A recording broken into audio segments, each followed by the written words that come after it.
Hi all, this is my second game of yesterday evening against Kikyo. So I was playing white in this game now. After e4 he played e5, and then I played knight f3, he played knight c6. After bishop b5, Ruy Lopez, he played the Schliemann variation, very aggressive. And maybe I was a bit concerned he knew a lot of the theory of this, and maybe I should have just played a quieter English opening. But anyway, I played knight c3, and he played knight f6, and now I didn't really want to play d3, looks a bit too passive, or e takes f5 looks terribly materialistic and gives the Schliemann player what they want, like big centre with d5. So I actually came up with queen e2, which I think I partially researched in the correspondence game a few weeks ago. He played now f takes e4, and I played knight takes e4, and now he played queen e7, which I didn't think was that great, but apparently it's theory. After castles d5, I didn't want to play knight takes f6 because g takes f6, and he's got this nasty pin potentially, bishop g4 on the g file. I really didn't want this kind of g file attack, so instead I just played knight g3, allowing him to play e4. But here I thought knight d4 was okay, because after bishop d7 I just take on c6 here, takes, and now I played d3, undermining that e4 pawn. I thought I was okay here. He plays c5, and now I play knight df5. According to Ribka, white's better here slightly. I thought it was okay. After bishop takes f5, knight takes f5, he played actually queen e5. So I take on e4, and yeah, he regretted not taking with his pawn here. He took with his knight, and I did find a strong move in this position. I wonder if you can spot it. I think it does give white a clear advantage from this position. I'll give you 10 seconds starting from now.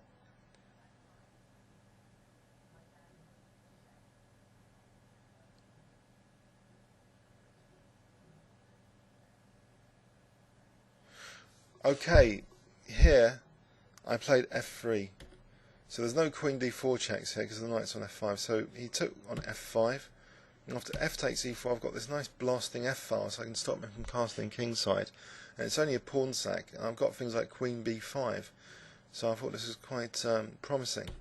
He played actually queen e6, and now after queen b5 check he's a bit in trouble here already.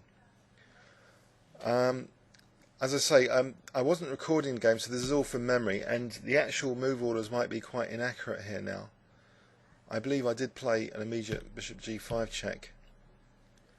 After king c8, e takes d5, queen takes d5, and now I can't quite play something. This probably is crushing here actually, because I've got the wrong move order. It looks actually like rook ad1. Anyway, let's go on here. Queen a6 check, king b8, and bishop f4 now was played. So I did do something about this bishop, moving it to f4. After queen b7, I believe queen e6, and now queen c8. According to Ribka, white's got a crushing mate in 8 from this position, with queen b3 check. So maybe I can set up a separate puzzle for this game. Let's have a quick look at that variation. Queen b3 check, queen b7, takes on c7, and if say king c8, check, king takes, rook f7, bishop e7, queen e7, it's just mating. So basically I obviously didn't see that. I played, I believe, queen d5, and after a6 he started to wriggle about with his king. He got his king out at the expense of the c7 pawn. So I did play bishop takes c7 here because I've got rook f7 if queen takes c7. So he played queen b7, I played queen d7, because potentially I'm going to get this rook to the 7th from threatening bishop b6 check. However, he parried this very well. He played rook c8, and after rook f7 he just played king at a8. So I've got a virtual pin now on this bishop. But I've still got a crushing position because I've got rook e8 here, just winning material by force. He's all a bit pinned up here, so he's losing a bishop the way he played it. Bishop d6, and now I just took on h8. Apparently queen takes c8 strong as well. Yes, just winning a bishop that way as well. I took on h8, and he took on h8, and I took on d6. He went back to c8, and now I played b3. So I'm just the bishop up. So his opening was a bit of a disaster. It all started to go wrong after f3 earlier. But anyway, g5 I believe was played. I took h5, h3 just to give my king some breathing space. Maybe he's got a slight threat of queen e4, g4, hg, hg, c4, and now I can play queen d5 to simplify the position. G3, queen d5, so I'm just a clear bishop up now. So he can't just take on c7 because queen rook takes c7, his queen's pinned. So he took on d5, played rook e8, threatening mate in 1. So I just took on g3, no mate in 1. Rook e2, and now my d pawn's just running away. And that was it. So let's have a quick overview and summary of this 30-minute game. So as white, I played into his Schliemann, quite scary. Queen e2, f takes e4, knight takes e4, queen e7. So here, after castles, he's provoking me after d5 to play knight takes f6, but I prefer knight g3. Also, if bishop g4, h3, and his bishop can't come back to h5, so I think this knight at g3 is quite nice. Although Rybka gives a slight advantage to black already after e4, I'm not sure about that. So I play knight d4, bishop d7, and we see the sequence where he's got the fractured pawns.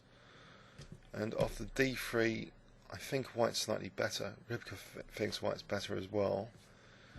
c5, so I play knight d5, df5.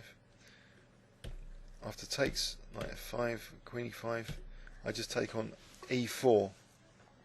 And now after knight takes e4, I believe I got a clear advantage with this f3 move, just keeping his king in the centre basically. So this is slightly unpleasant for black. So after this queen b5 check, his king was getting kicked about a bit. Queen takes d5 here, and now this bishop f4 is quite menacing, with menacing threats of bishop takes c7 in many variations. Queen e6, now queen c8, so apparently if I did have this position, then queen b3 check is a mate in 8, which I missed. So queen d5, and he wriggles out now with this a6 move. So sacking that pawn, you can't take it because of rook f7.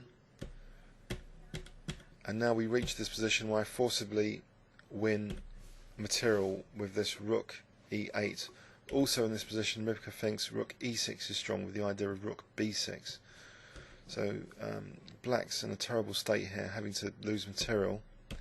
So I just win this bishop, and now I just basically make sure I'm not getting back row mated and try and exchange of queens. So, and that was it with the d pawn. So we actually won the match overall 6-2, so it's the second cup that Barnet Chess Club has won.